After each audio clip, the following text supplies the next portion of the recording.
नय गंके तकिन जहाँ कथा किन दो केया झारग्राम जिला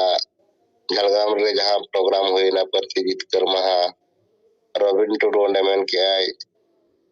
जहाँ नितो को बाको रोड कान ताहेन मेनखान रविन टुडू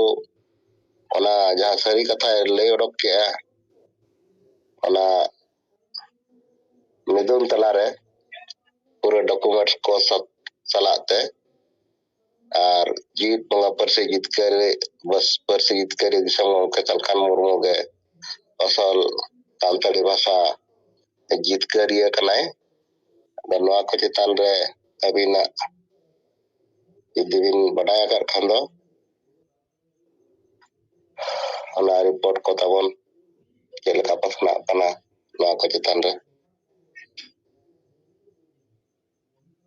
जोहार गंके आजमत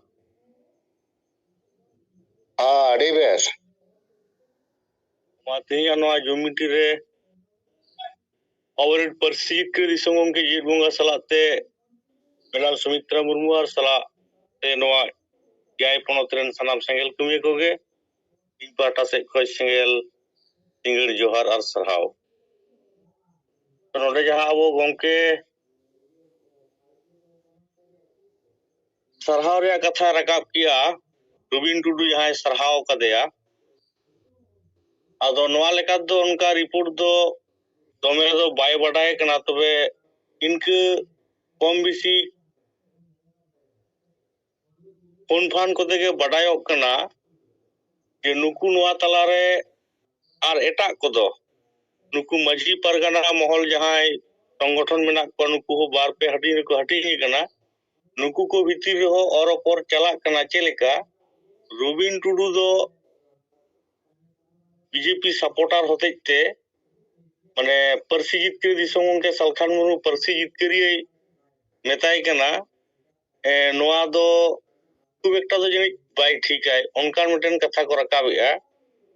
और ओनारे तिने गान दो नवा को मेरेया सारी कथा तो लई गे हुआ तो जहां जितकर काय उनी गिसेम लईया एटा दो चिल करम लई दड़ेया आदो उनका लेकारे नुई जेमन सुबोध हासदा कथा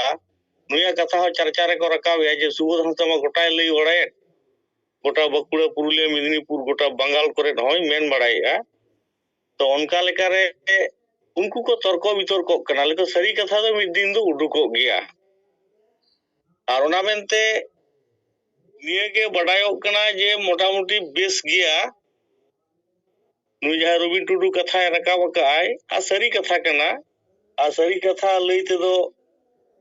सरहाव गे नमगोआ नोंकाना चर्चा दो चला कना दो नित हबित नवा दो सोशल मीडिया रे दो उनका दो बाय नेल जाम कना फोन को देके बडायो कना चिल का चर्चा कना जे निंके कथा को लई बडाया को ठीक है गंके इन गान के कथा बडाय जाम कना निये गे इन सिखे दो रिपोर्ट लिखाते दो और दराय कान 30 दिसंबर अब रेल रोड चक्का जब भारत बंद बेसगे सफल मेनता आशा हुई कना कम बेसी भागे के साड़ा दो पड़ाव कना और प्रचार प्रसार चला कना ठीक है मा इसे खया दो निने गान कथा लेके की मुचित किया अंदराते जोहार और सरहाव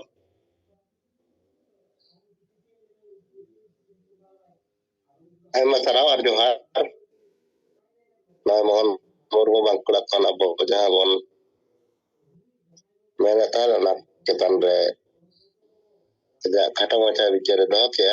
ना लगे ते भी सराव और जोहार अदो नितो दो सरिया कथा जहाँ तिना गे नुको जहाँ को एड़े संगठन को मेना का नुको को जहाँ तिना को अने को मेन हत्ती जदी हाटा ते दो दपाल सनाम ने एनकान दो बम दपाल दाड़ेया अदो ना उनकान जिनिस नितो दो बाय बाय ते नय कथा रकाब कना और उनकान कते गे दलाबन ना नितो दो अब कमी तबन सासगुनोआ अदो मा तबन आरो विचार को नवा चितान रे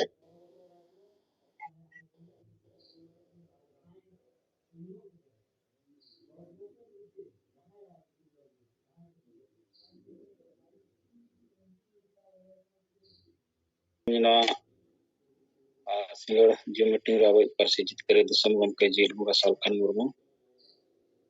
मैडम सुमित्रा मुर्मू आर्या राजखंड सेलेक्ट अकन जते लीडर्स को सनम को संगेल जोहार। तो अब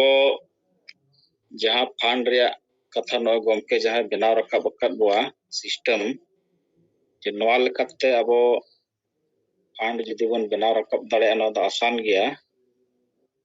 और ओना लेकाते नय चे प्रत्येक ब्लॉक रे अब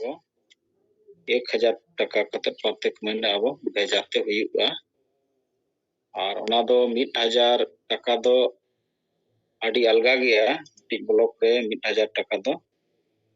अदो नेतो धरिते ब्लॉक लेवल रे अब जहां 64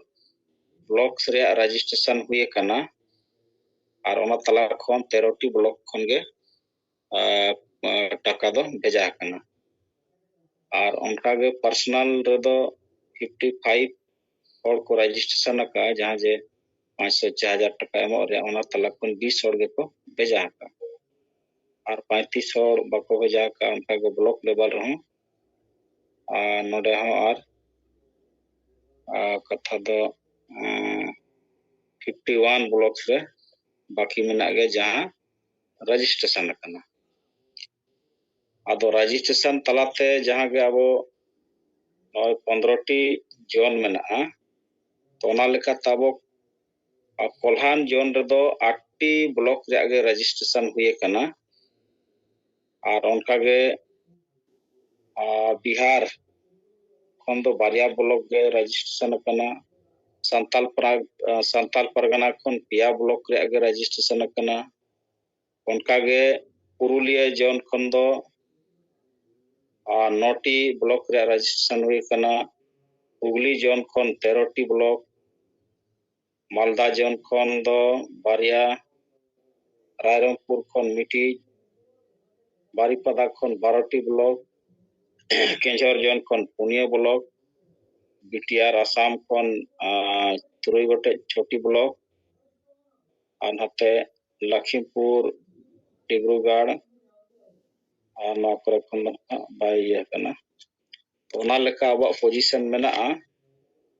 और अब गमके मेना का छ नय अब नवा दिसंबर तो मेलना छे अब 400 टी ब्लॉक रे सेटर रजिस्ट्रेशन अब नतो धरि दो नय अब स्थिति दो नौका मेना जे नतो धरि ते 64 टी ब्लॉक के रजिस्ट्रेशन अदो ओना लेकाते जोन करे नौका मेना अब नवा चेतार अब जते हर गे मा अब ब्लॉक खन चेतान धरि रे लीडर को थोड़ा बन ध्यान नवा जब तक जदी न अब न चेतार बाबन ध्यान एनकन टाका पैसा बांग खान न जे अब कमी सेना गमके तिकिना सेता आयुब दान और नय याय राज किन दान कना राखिन अडिल कना खर्चा गाड़ी कोड़ा जम ये चे एमन देमोदा हां बे मालदा जोन रे तिना ये कोना ब्लॉक रजिस्टर कने मालदा जोन रमा नोडे बारिया गे ब्लॉक कना बारिया के मालदा रे ना हाय ठीक है मालदा दना मिटंग दो गाजल गाजल ब्लॉक और मिटंग दो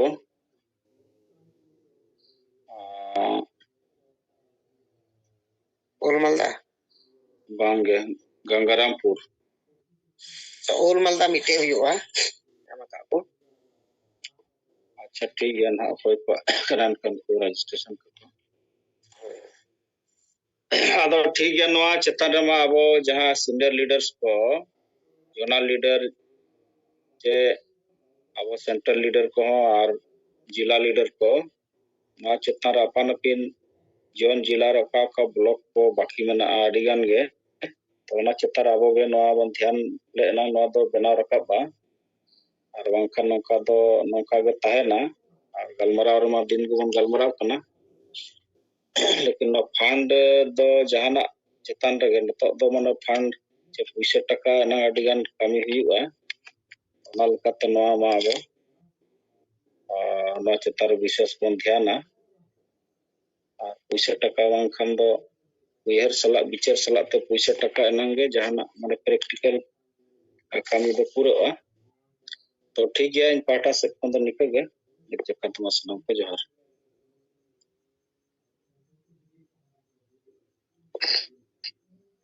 आयमा सरहाव और जोहार मैं जुआ मुर्मू अब फाइनेंस एंड अकाउंट करे बगीचा में ले बना और आयमा सरहाव और जोहार अदमा मैं तवन 10 बजा 1 मिनट हुई ना और जहाँ को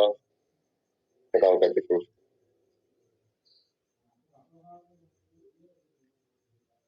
अच्छा नेट रिमेंबर में जहाँ रिपोर्ट ले तो मैं अभी इनसे रिपोर्ट करना ब्लॉक लेवल 64 से 65 रजिस्ट्रेशन हुई है करना पोस्ट भारती ब्लॉक के पीछे तो लेकिन नॉर्मल तुम आवाज वाला कमी ही करना ताकि पर्सनल लेवल में जल्दी जी को 5 से 6 हुई अपना ना पे खाली पूरी जनवरी में कभी हो जाएगा तो देखो अब समाज रे संगे बड़ तो बात पड़ो ये नौ तो बनने के पीछे बनो वो उड़ोड़ बनो समाज लेकिन आपो नीत सिंगल तो मोड़े को कत्ते ना सेलेक्ट करना उड़ोड़ बना वो एड़े एड़े काफी वजह वो करनी है लेकिन वो समाज रे तो नौ बात तो ठीक है ओपन तो ब्लॉक कर रजिस्ट्री का बाकी भेजा था ये बात भीतर से दिसंबर या तो भेजा दिया भी हुआ होना इस सितंबर फॉलो अप नौकरी करने लगा पर्सनल लेवल आदि लगती गया कारण ओए अब वो अडियन किताब को छपाए लाख टका खर्चा करना बात करना हो नहीं थी लेकर दो लोन लेकर बाकी मेरा गया जहाँ लिखा था कि ढक्का ढुकी चला होगा आरोन इतना single action plan or regulation छापा के रिव्यू ताकि 2024 रे अब रोड में पहन में वो कमी करना चाहिए वो कमी करना लेकिन वो कमी है अगर तुम्हारे ना कुछ लेकिन सर अडी बई बई अंजमो कना एकदम नसी नसी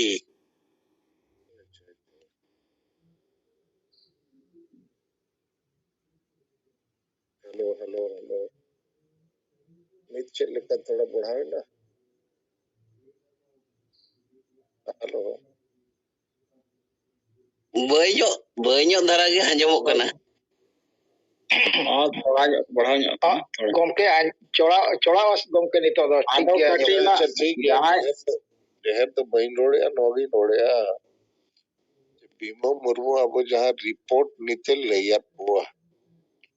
ब्लॉक लेवल रे 64 से 65 ब्लॉक रजिस्ट्री का और 12टी ब्लॉक खोजिए पैसा से ना कर पर्सनल लेवल हो 55 से 6 को रजिस्ट्री का और 20टी गन गे भेजा करना पैसा तो इन्हें में पैसे रे कमी तो बनू समाज रे दुलड़ समाज रे दुलड़ बनू तो पैसा कोई मौका ना तो आबो तो नित जहाँ तीना सिंगल रे वो जोड़ा हुआ समाज रे दुलड़ बनाते अदो आबो वो फाकी बजिया ठोकबाज आबो इनखन में आबो और बाकी करे चेट फरक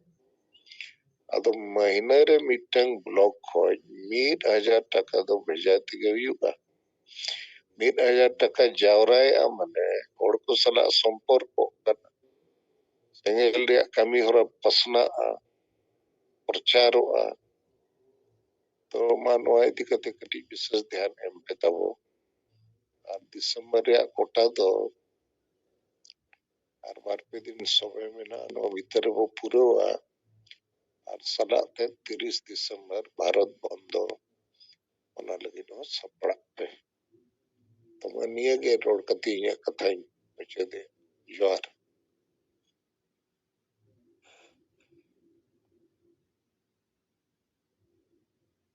ada mata banoy kau kawa talare yakin tandes lekate kodi golo ko chetan re abo serious dorkar ar ona idi kate ge abo kami laha ada noare babon tirua kami hara abo adi serious hataw huyuga ar jaha tira bon emaka unko ko ma sarhaw ge ar jaha babon emaka unko ko emre abon chestaya ado nito noy 10 bajaw kate 7 minit hui na ado inta bon jumit bakhani ya ar ona tam na eka Mahendra Murmu ado mata bon in jumit bakhani ona tam na abwa na jum don chaba ya il marang boru jaher ayo mone ko turui ko sing bonga ar sanam bonga boru ko aklam ko asa ar disom jitkariya Sido Murmu ar Birsa Munda all Guru Gomke Raghunath Murmu ar Tilka Murmu sala sanam bir bantha ko ma ape thanle nehor johar ar goro kana ma ape ale dare ar goro emalete jemon ale hinsasiya bagi kate jumit dalele sarsaw dareya ma ale talare dular ar goro gopro dalele bena rakab dareya ma ale adu harket chaba ma ar ale sanam hor suk santi rele tahen ma ale bes hor dhar le sala bachaw dareya ma ar bes hor dhar rele taram ma sariya rol ar besa panja lagit alole botoro ma sahos emalepe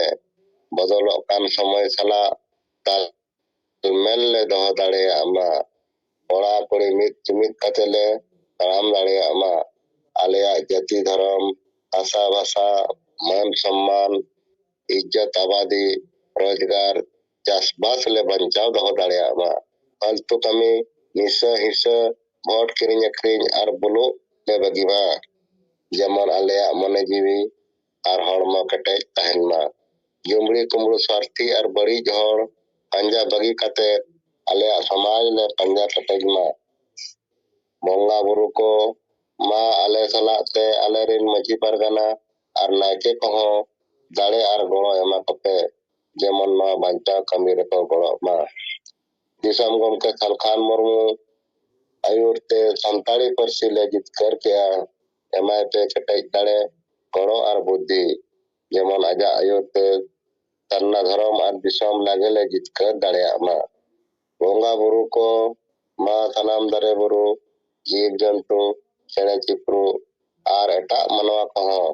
आशीर्वाद एमा कपे जेमन आपो सुख शांति रखो तहन मा जोहार एक दो क्रिया हताओ मा बोंगा बुरु को आपे सखी सभा कते इन आर आले क्रिया ले हताओ एचे आलेया जाति धर्म आशा भाषा इज्जत आबादी रोजगार चाष बास एमान बंचाव लगी इन ar ale ton mon donte golole emoa ape ale आशीर्वाद emalepe jemon ale lagele jumido ar jitkar ama johar adama tabon